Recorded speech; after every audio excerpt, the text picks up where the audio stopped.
बिस्मिल्लाहिर्रहमानिर्रहीम। Joint family की ससुराल में बहू की पहली रसोई। अरे योगिता बेटा, तुम आ गई। देखो आज बुआ और उनकी फैमिली आई है, जल्दी से सबके लिए नाश्ता बना दो। अपनी माँ शोभा की बात सुन योगिता किचन में जाती है और आवाज देकर अपनी माँ को किचन में बुला लेती है। माँ, मैं 7-8 लोगों के लिए अकेले नाश्ता कैसे बनाऊंगी? आप तो जानती हैं कि इतने लोगों का खाना मुझसे अकेले नहीं बनता। नहीं बनता तो बेटा सीख। कल को अगर तुझे जॉइंट फैमिली का ससुराल मिल गया तो क्या करेगी? कुछ भी हो जाए माँ, मैं जॉइंट फैमिली में तो शादी नहीं करूंगी। योगिता को शुरू से ही छोटी फैमिली पसंद थी, इसीलिए वो शादी भी एक छोटी फैमिली में ही करना चाहती थी। समय गुजरता है और योगिता की शादी हो जाती है।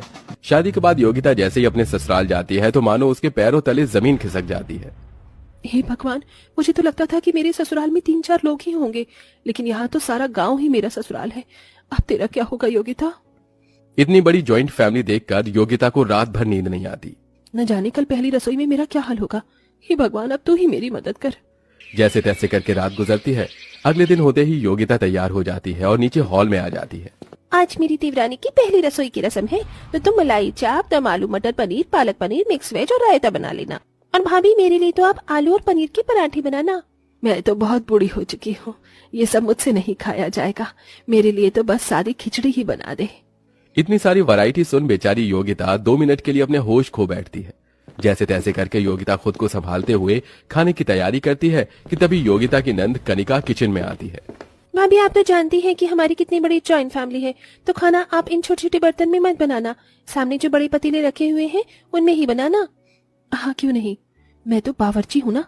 सोचा था कि मेरी मदद करने के लिए आई है, लेकिन ये तो मेरा काम बढ़ाकर चली गई। अपनी नंद की जाते ही योगिता अब गर्मी में पसीना बहाते हुए खाना बनाती है। ये खाने की जिम्मेदारी कम थी क्या, जो अब ये पसीने भी आ रहे हैं? हाय रे गर्मी। बेचारी योगिता गर्मी से परेशान होकर जैसे तैसे करके सब्जियां बना देती है और अब ढेर सारा आटा गूंथ कर रोटी बनाने लगती है। तभी किचन में योगिता की जेठानी आती है।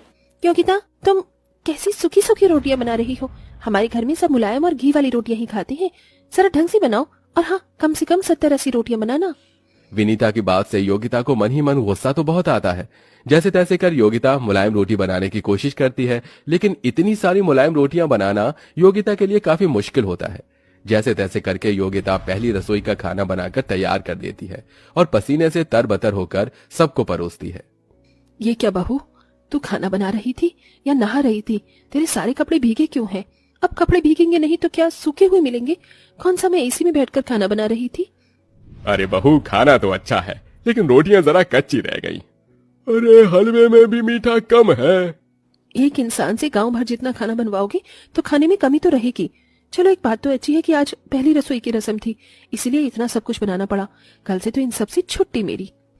कल से इतना सारा खाना नहीं बनना पड़ेगा, ये सोचकर योगिता मन ही मन काफी खुश होती है। लेकिन योगिता की खुशियां ज्यादा देर तक नहीं टिकती। दोनों सब्जियां बन गई, चावल भी तैयार है, अब बस रोटियां रह गई हैं। खाने के वक्त रोटियां भी बना दूंगी। खाना तैयार करके योगिता आराम करने लगती है। थोड़ी देर में सबके खाने का वक्त होता है तो जल्दी से आकर रसोई में सबके लिए रोटियां तैयार कर देती है। योगिता सभी को खाना परोसी रही होती है कि तभी घर पर उनकी पड़ोसन शांति और आशा आती है। अरे शांति, आशा, तुम दोनों यहाँ? अच्छा हुआ खाने के वक्त आई हो। आओ बैठो। योगिता बहू, जाकर थोड़ी और सब्जी और रोटियां बना दे। माँ सच कहती थी, पड़ोसी सबसे बड़े दुश्मन होते हैं। अरे इन्हें भी अभी आना था, बाद में नहीं आ सकती थी। योगिता फिर से किचन में जाती है और अब दोबारा पड़ोसियों के लिए खाना बनाने लगती है। अगर फेरों के वक्त भी भनक लग जाती कि मेरी शादी इतनी बड़ी जॉइंट फैमिली में हो रही है तो कसम से मिल्खा सिंह बनकर शादी से भाग जाती। बेचारी योगिता गर्मी से परेशान होकर रोते हुए खाना बनाने लगती है और ऐसे ही कुछ दिन गुजर जाते हैं। आज तो मैंने ढेर सारा पतीला भर के सबके लिए पुलाव बना दिया है। हाय गर्मी, अब तो गर्मी के दाने भी हाथ पैरों पर निकल आए हैं। जल्दी से जाकर एसी की ठंडी हवा में आराम करूंगी। गर्मी से परेशान होकर योगिता कमरे में जाने वाली होती है कि तभी वहाँ उसकी जेठानी आती है। कहाँ जा रही हो? खाना बना दिया क्या तुमने? हाँ भाभी, आज मैंने पतीला भरकर सबके लिए पुलाव बना दिए हैं। अगर आज मेहमान भी आएंगे तो किसी को खाना कम नहीं पड़ेगा। क्या पुलाव? योगिता, तुम्हें पता नहीं है कि मेरे पति और पिताजी को चावल खाना बिल्कुल पसंद नहीं। तुम जल्दी से उनके लिए रोटी और सब्जी बना दो। बेचारी योगिता एक बार फिर अपना गुस्सा बर्दाश्त करते हुए किचन में जाती है और जल्दी जल्दी खाना बनाने लगती है। खाना बनाकर योगिता जैसे ही हॉल में एसी में जाकर बैठती है। चाची, हमारे लिए चॉकलेट शेक बनाओ ना। बेटा थोड़ी देर एसी की ठंडी हवा खा लूं, फिर बना देती हूँ। नहीं, हमें अभी चॉकलेट शेक पीना है। बनाओ ना चाची, बनाओ ना। मैंने तो सुना था कि बच्चे भगवान का रूप होते हैं, लेकिन ये तो शैतान का रूप है। योगिता दोनों बच्चों के लिए चॉकलेट शेक बनाकर फिर से एक बार और हॉल में आकर बैठी है कि तभी बहू, मेरा पनीर टिक्का खाने का काफी मन कर रहा है, जरा बना दो। इतना ही अगर पनीर टिक्का खाने का शौक है तो अपने ससुराल क्यों नहीं चली जाती? शादी हो गई है लेकिन फिर भी यहीं बैठी हैं।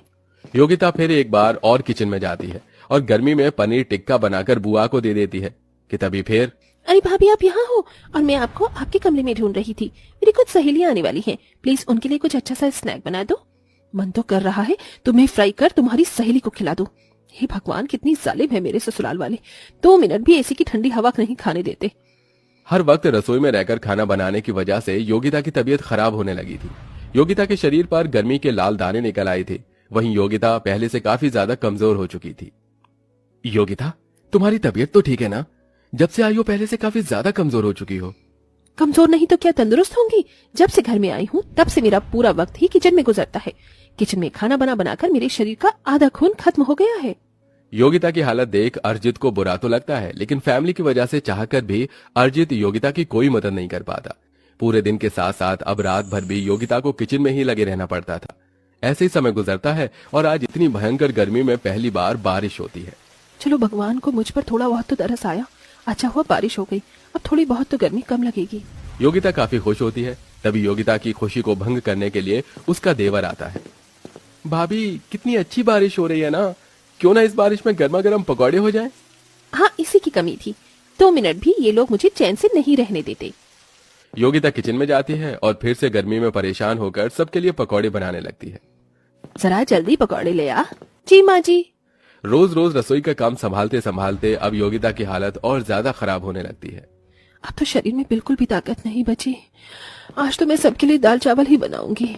नहीं योगिता, आज सबका आलू पूरी खाने का मन है। आज तो तुम सबके लिए आलू पूरी ही बनाना।